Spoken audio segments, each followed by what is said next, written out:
in the city of Hyderabad in India, and we also have the privilege of having a fast bowling specialist coach, Mr. Azhar Abbas. And good morning to you, Mr. Azhar Abbas. Good morning. We've been having a training session, indoor nets here for all the Australian boys who've come from Melbourne. The question I wanted to ask was, the regular pace bowler has a couple of deliveries which the whole world knows: an outswinger, in-swinger, a low bouncer, a full toss, and a yorker, etc. But you can throw some light on as to what are the other special kind of deliveries which other bowlers may not know, and you can tell them that. I think, Ron, there are a number of balls and variations are there and people are doing, and for modern days cricket you need to know that. Why I say that is because cricket is expanding in all different format. 2020 you need to have a lot of tricks and a lot of magic balls to survive. As you said early on, that in swing and out swing is obviously traditional balls, and these are your go back to balls where you feel that that's your strength balls. But having those ones, you need to have a good off cutter, good leg cutter, back of the hand slow ball, quick bouncer, slow bouncer, use of the crease, creating different angles coming around the wicket, close to the stumps, edge of the crease, running behind the umpire and hiding yourself. You've already told 1 dozen things. I mean, I'm sure 9 out of 10 bowlers are not aware of all these. If these things can help them, I will be very pleased.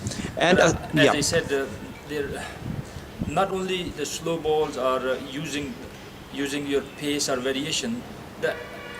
This game is all about degrees and angles. We all know that. And when, as a bowler, you're coming in, you should have that plan for each batsman you come across. You cannot just live on one or two things. And modern days batsmen had a very good knowledge of, because of TV, and they have analysts, people walking around with them. So they figured out what you really do. So you have to come every day with the different everyday variations. So as I said, you can bowl well behind the front line. That will change the pace and length of the ball, which batsmen definitely can't see from 22 meters. So as well as creating angles going around the wicket, over the wicket, close to the stumps, away from the stumps, cross seam balls, slow bumpers, fast bumpers, in swing ball, yorkers. Something about the way a pace bowler has to hold the ball, the grip part. Of course, one, obviously you have a basic grip.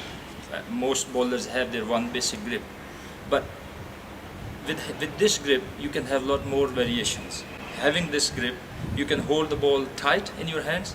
It won't come out normally, and yet you can deceive the batsman. You can hold the ball a bit more forward in first two tips. You can have a more mobilized in your wrist, so you can create different angles, off the seam, cuts. All these things you can do, and a lot of ex-players done this.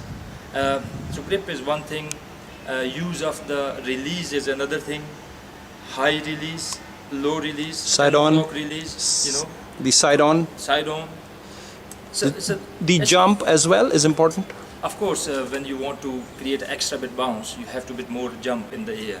And if you want to bowl quick through the ear, you reduce the jump, and more slingy action can help you to get more reverse swing.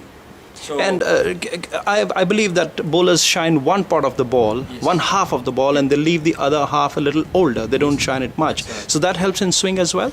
It does helps in the swing, and it also helps to create a reverse swing later on. Exactly. Because if one side gets rougher and one side stays shiner, when Yes. ball is traveling through the ear, Yeah. the impact of the ear on the ball is different on each side. A smoother side, shiny Okay. side, ball ear just goes in and then goes out.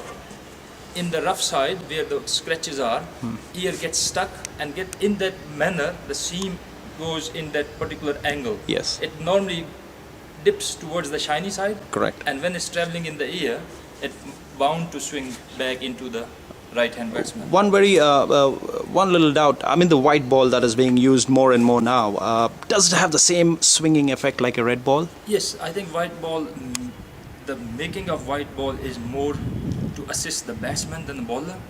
Modern days, especially 2020 cricket and 50 over, people come to watch not wickets, they want sixes and boundaries and big scores, and that's entertaining. It's a commercial thing, and the people who involve in this business, they want a 50 overs game and go to the last ball of the day.